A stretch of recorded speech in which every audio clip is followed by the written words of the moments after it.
Many a times we find ourselves in difficult positions at work. Either someone is crossing on our lanes, someone is crossing the boundaries, and this makes us so uncomfortable. It's actually causing Cold War. At the same time, we find it difficult to effectively communicate this discomfort with these different parties for it to turn out right. So, I actually have a mentee. This is a situation the mentee is currently facing at work. The mentee has this technical lead. This mentee is a senior Scrum Master. He has a technical lead who is always getting in his way. This technical lead will just pull him into meetings unexpectedly without giving any heads up.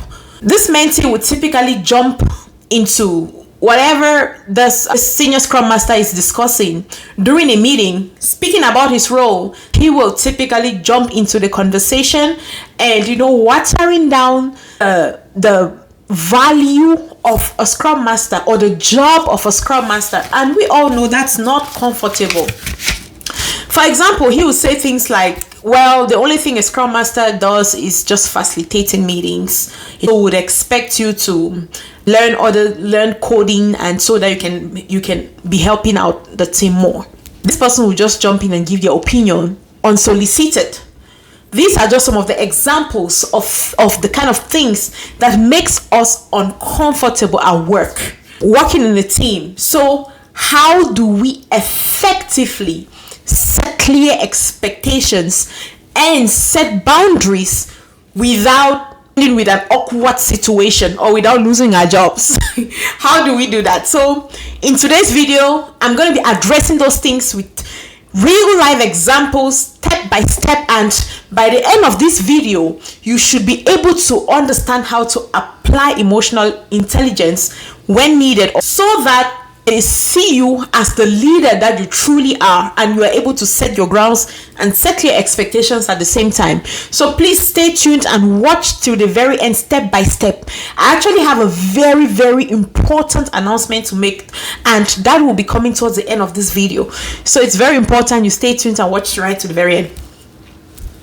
Hello everyone, this is Karen from my phone, your Agile evangelist, and welcome back to our channel. If this is your first time here, very quickly, please make sure you turn on that subscription button and the notification bell so you will not miss out. And I just want to say thank you for all those that have been very supportive all through the years. Sometimes we don't come out here to really express appreciation often, so when I have the opportunity, when it gets in my brain, I make sure I do that, which is why I am doing so right now. Without further ado, let's go straight into the point. So I'm going to be expressing some of the things that I have gathered from my mentee, which I think many of us may be having the same issue at work, especially given our roles in this servant leadership space. I thought I should make this video and hopefully it is helpful. So I'm going to be using some real life examples, my examples, his examples I've learned from other mentees as well, and addressing 5 or 6 real life situations on some moments that boundaries have been crossed, expectations have been crossed or mixed up, and as the leader that you truly are, you want to make sure that you take some steps back with these people and re-establish these boundaries and set these clear expectations without finding ourselves in a position of Cold War or losing our jobs. So how do we do that? Now, let's start with this. How do you professionally say that is not my job? Oh, this is one of the challenges that our mentee is currently facing at work.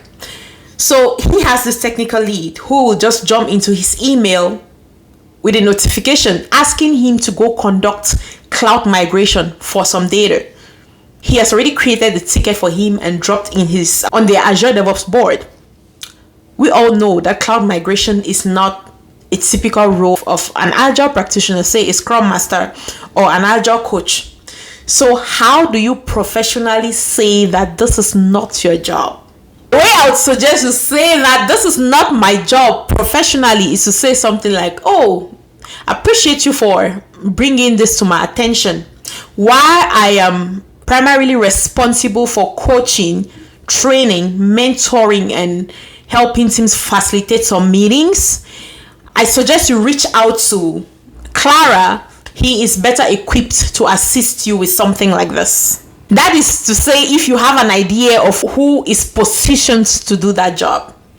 Now, if it's a situation where you have no idea on who is positioned to do the job, I would still say something like this. Oh, thank you for bringing this to my attention. Why I am primarily responsible for coaching, training, mentoring, and helping teams to be more efficient. I can double check within my circle to see if we can identify who is better equipped to assist you with something like this. That's how I'll handle something like that. And then the second one, this person find themselves in a position where they are in a meeting. They are having a conversation. This person is actually talking about something about their role as a Scrum Master. This person is a senior Scrum Master. And then this technical lead, in an effort, that's how I see it when this person communicated this to me, in an effort to water down the value or the contribution of a Scrum role in a Scrum team, this person said something like, well, but the job of a Scrum Master is only to facilitate meetings. And moreover, Scrum is very easy. We can assign 8 story points to every single individual. At the end of the sprints, that way it will be easy for us to know who is doing what. Now, how do you professionally respond to something like this in a meeting? I have so many people in this meeting. The way I would professionally respond to something like this in a meeting, I'm going to say something like this. Oh, thank you so much for your contribution. I'll keep that in mind. See, and given that this person is actually new to the organization, instead of you trying to fight back or trying to teach that person on the call and it ends up with a more awkward situation, I would want to handle that offline if needed, but right there on that meeting so that I stay on point on what I was trying to communicate. I would appreciate this person's effort. Thank you for your contribution. I'll keep that in mind.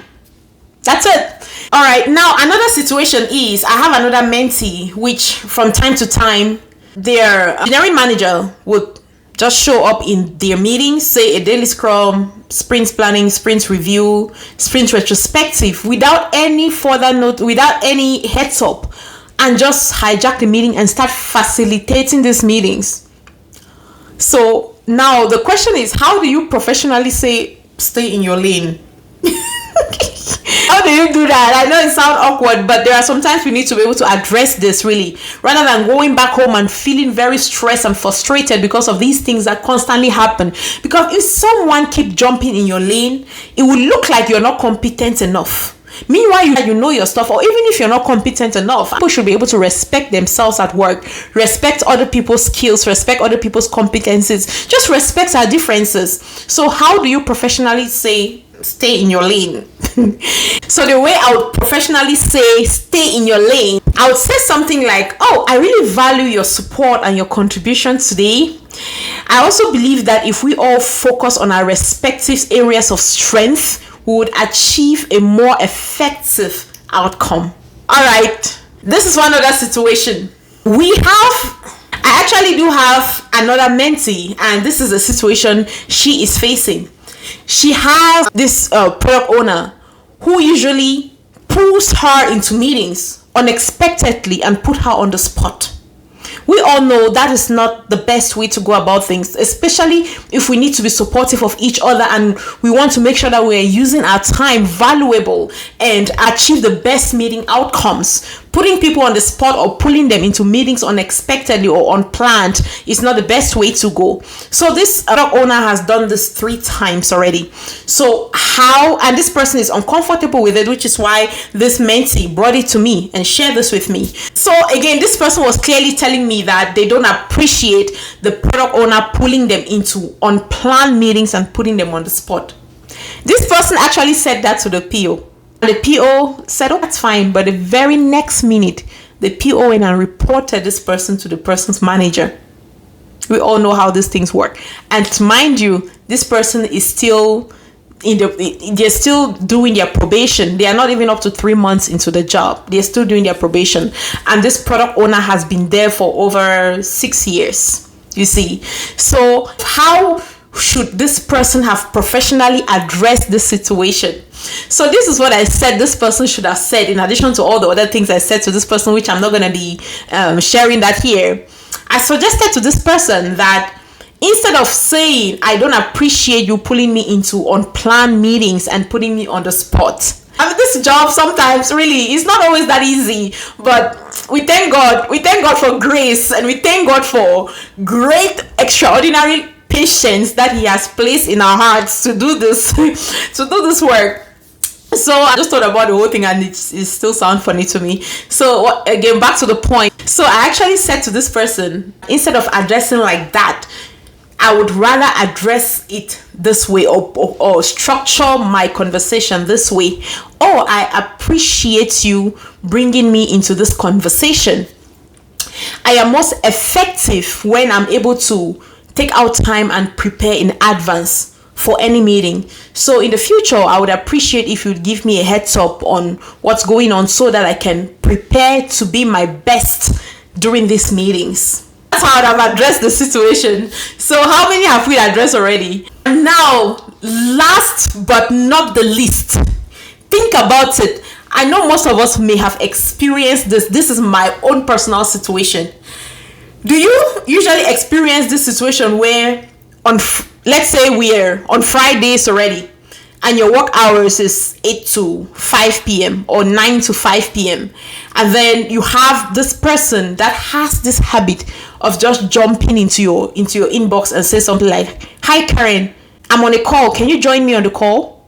This is almost 4:40 p.m. and your closing time is 5 p.m. and this person just jumped into your inbox, and this person does that all the time.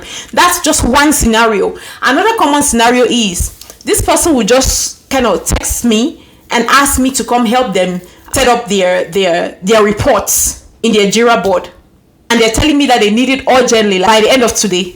So how do you professionally handle a situation like this? Because I thought it was high time we have a conversation on this, because it was becoming too much. And then I thought, maybe this person is not thinking about it. This person doesn't see any challenge with it. But I think we need to address this before it goes out of hand. So how do you professionally tell someone that I'm not staying late to deal with this? Yeah, that's the anger on my face. So how do you professionally say that I'm not staying late to deal with this? All right, so the way I have professionally addressed this with this person, and so far I think the person is okay with it, I said something like, "Oh, so my work day concludes at 5 p.m. How about I prioritize this first thing on Monday?" And this person seemed to be okay with it. So I hope this will help fix that issue. People who jump into people's inboxes 1 hour to closing time on Friday, and they're asking you to do different things. I call them Friday witchy people. All right, so I have one last one to share. But before I share that, I just want to say that most of you know, or if you don't know, you're knowing this for the first time now. We do offer fantastic customized Scrum Master training programs that will help you acquire the hands-on knowledge. You understand the concepts, and then we prepare you to go past your certification exams. We also do have what we call the Level 2 Scrum Master Mentorship and Coaching Program. Also an apprenticeship program, and the purpose of that program is to help people who only have a certification and they're struggling on the job. They think that they are Scrum Masters. They actually call themselves Scrum Masters, but hear me, you are not a Scrum Master yet. You are a Scrum Master certification holder, which is why you've not been able to land that job. You've been in the job market for 2 years, 1 year, you just don't know what's wrong. This is it. You only have completed 10% of the journey. You still have 90% to go. Our Level 2 program gives you that 90%. We help you, mentor you, coach you, give you an opportunity to be in an apprenticeship program that helps you gain the hands-on experience. You have an opportunity to lead a life project as an Agile leader, whether a Scrum Master, a program manager, or project manager, and that's how you become confident. We help you transform your mindset to align with the Agile mindset. We help you to refine your vocabulary to speak the professional language, so that when you find yourself on the job or on an interview, you are speaking the language that they understand. And And not just that, we also help you through interview preparation. We give you all the tricks and techniques. I've been fortunate to be a hiring manager, so I give you an overview of the other side of things, the expectations, and that will help you understand how to give these interviewers what they want to hear. We also help you with your resume, your LinkedIn, all of that. I just set you up for a well-rounded success. So please, if you're interested in becoming a fine Agile leader, visit our website. That's our contact information right there, and we'll be more than happy to help you. You can give us a call, email us, send us a text message, even on WhatsApp. We serve clients globally, not only in the United States. We have helped people from India, from Nigeria, from Canada, from Germany, from UK, Netherlands, everywhere. We've created impact everywhere. So do not hesitate to reach out to us. I'll be more than happy to walk you through this journey. Now, if you are a Scrum Master or you are already experienced in the Agile space and you are aspiring to become an Agile coach, or you are already an Agile coach but you just want to deepen your skills as a professional Agile coach, please, we have a fantastic 360 program. That's how we call it. Our Agile Coaches program help you understand the concepts of professional Agile coaching. And then from there, we walk you through mentorship and coaching and help you deepen your skills as a successful Agile practitioner. That way, we're setting you up for success on the job, even your current job, whatever you're already currently doing in the Agile space. And now, the way we help you to grow or to upskill is we walk you through interview preparation, questions and answers, resume building, LinkedIn optimization, so that you can safely transition into the Agile coaching space if you like. There is a lot of opportunity for everyone. I see so many people are so focused on Scrum Master job. Look, we have huge Agile coaching opportunities out there. The jobs are even more than Scrum Master jobs these days, and you can become one if only you are interested. You see, all you need is for you to be coachable, and then you leave the rest for us. We will build you into a fine coach that even you will not be able to believe the new self you will become. I'll just leave it at that, but I hope to see you in our upcoming class. Reach out to us. I'll be happy to give you orientation, free orientation, and then I would lead you to which path will better help you achieve your career aspirations. Thank you so much. Now, I just want to share this one last situation or scenario. Now, scenario where now this is very common in this day and age of inflation. Most organizations are squeezing things. They want to take one paycheck and reach 5 different roles at the same time with just one paycheck.